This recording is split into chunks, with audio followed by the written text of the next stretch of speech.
Okay, here we go. Snow White, spoiler-free review. Plus, I got a big announcement.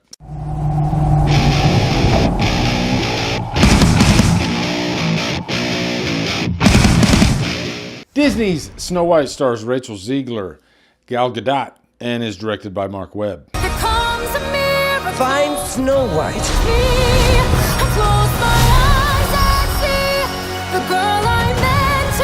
What's up, guys? Welcome to a brand new 2025 review. Perhaps the most controversial movie of this year is Snow White, and boy, my out-of-theater reaction did get some tasty comments in there, which I knew it would. We'll go over those in a few minutes, but I do have a special announcement for you guys, something that I've been holding on to for quite a while now.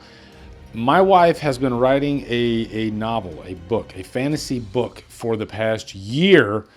She just finished it up a couple months ago, and it is going to be published around May or June time frame.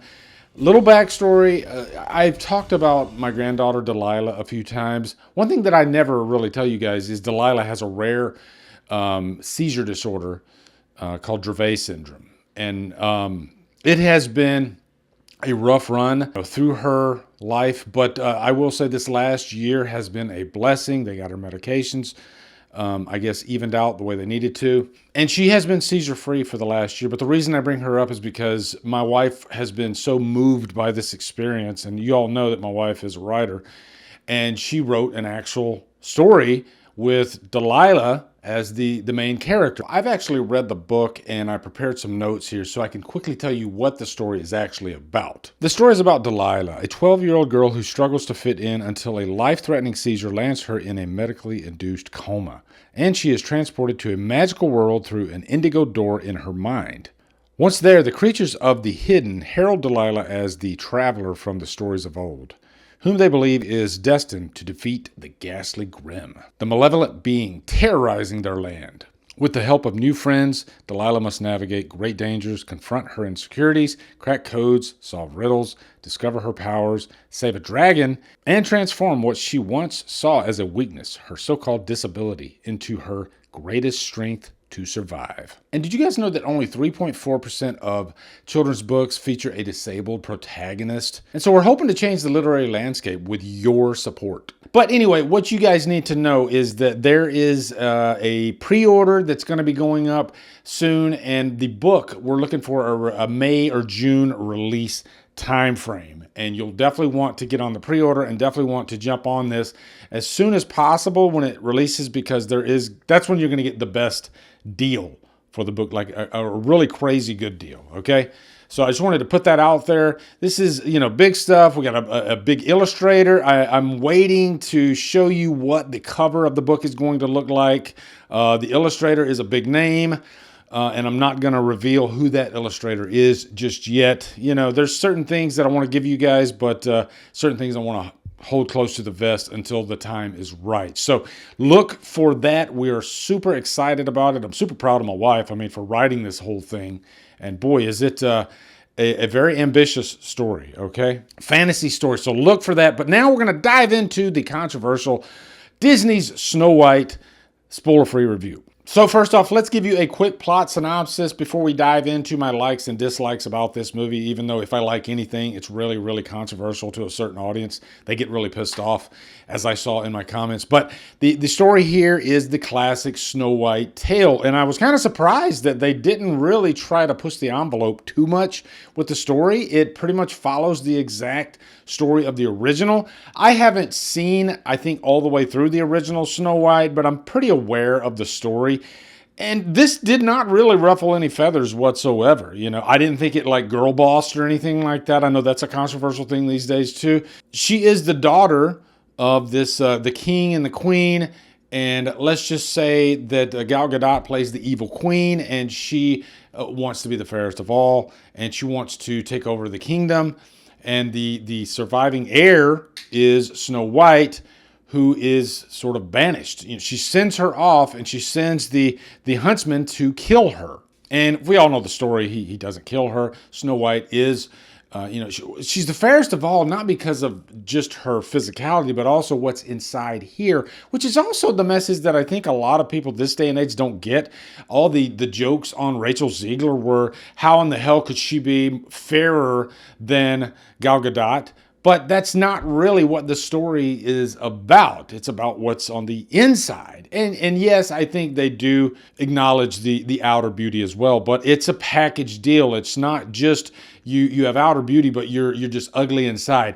Let me take you back to Teen Wolf, okay? If I can kind of set the table for you, make you understand things a little easier. Remember in Teen Wolf, 1985, Michael J. Fox, and you had Boof, and then you had the blonde bombshell that Scott Howard was really just smitten with. And those are two very different types of, women.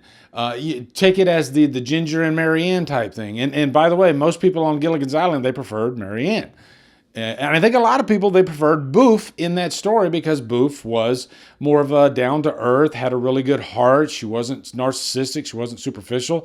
So you can tie that into Snow White. That's what the story of Snow White is. It's not just the superficial. And if you're just applying the superficial, then you're kind of missing the point in the first place. So it's a nice story, and I do think this movie does drive home the point of the story quite well. I think, if I'm diving into the positives, I think pacing-wise, I think this movie is brisk. It moves by quick. I was never bored. And I think the two strong parts of this movie are the two leads, Gal Gadot and Rachel Zegler. I think Rachel Zegler has a beautiful voice.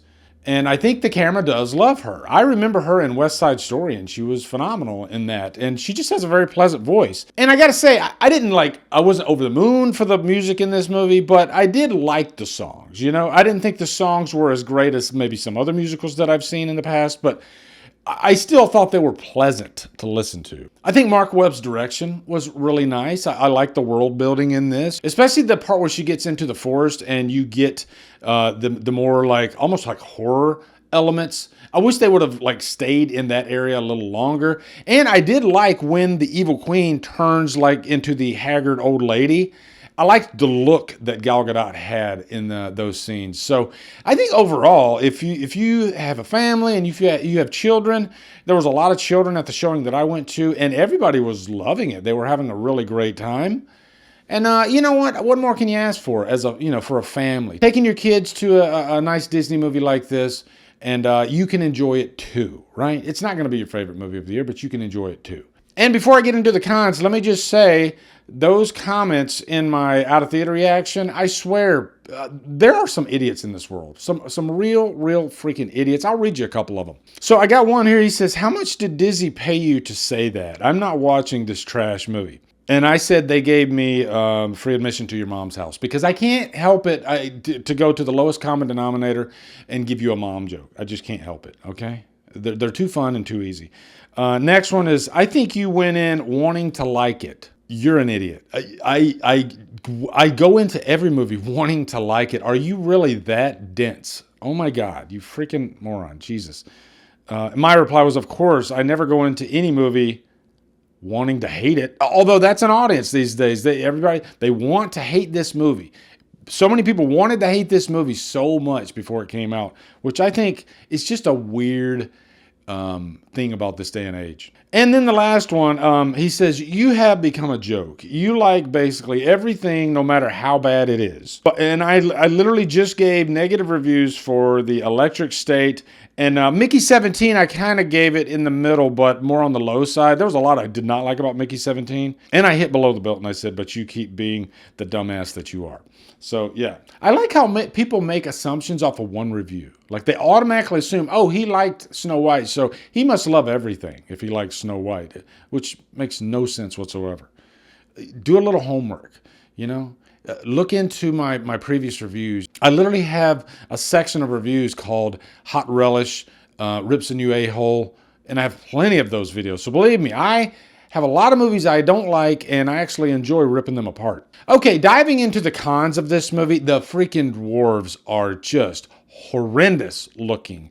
Polar Express bad. I didn't think dialogue-wise, they didn't really do anything to win me over. The only one that I liked was Dopey. I think it was Dopey. He was the younger dwarf, you know, and they give him these like bright blue eyes. They make him nice and cute and everything. And he does have a nice moment in the movie to shine, okay? So luckily Dopey was cool, but the rest of them, I think character-wise, they were fine. You know, they were the Seven Dwarfs, but just visually speaking, they were quite jarring to look at. And every time they were on screen, I kind of checked out. That was really the big letdown of the movie. And I guess the last con of the movie is just the meh factor. There is really nothing in this movie that I was just like, wow, this is amazing. I really love this. It didn't feel like it had those hills and valleys where there was like a crescendo and everything was like, you know, amazing.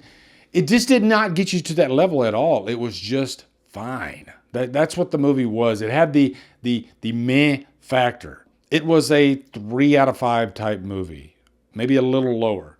I think I barely gave it a passing rating just because I wasn't bored. I had a decent time with the movie. There was some charm there. And I did like some of the music, okay? So overall, I'm giving this just a straight up humdrum, right? And I expected it to be worse, if I'm being honest. So that was a nice surprise, that I did enjoy sitting down and listening to children react to this movie and have a good time, okay? Doesn't matter what I say, though. My comments are going to be filled with people calling me a shill. I might be presented on some stupid anti-woke channel calling me a shill for giving this movie a 3 out of 5, which they don't really think that about me. They don't think that about anybody. They're getting clicks. That's all they're doing, and it's stupid. All right, so yeah, that's my review for Snow White. Let me know what you guys think in the comments. Looking forward to hearing them. Also, be sure to come over to Killer Flicks, where we talk horror all day and every day on Fridays. Woody Free for all Fridays. Follow me, Drumdums, on my social, support me on Patreon, become a channel member, buy me a coffee. You know, guys, thank you so much for watching. Have a good day, and Drumdum out.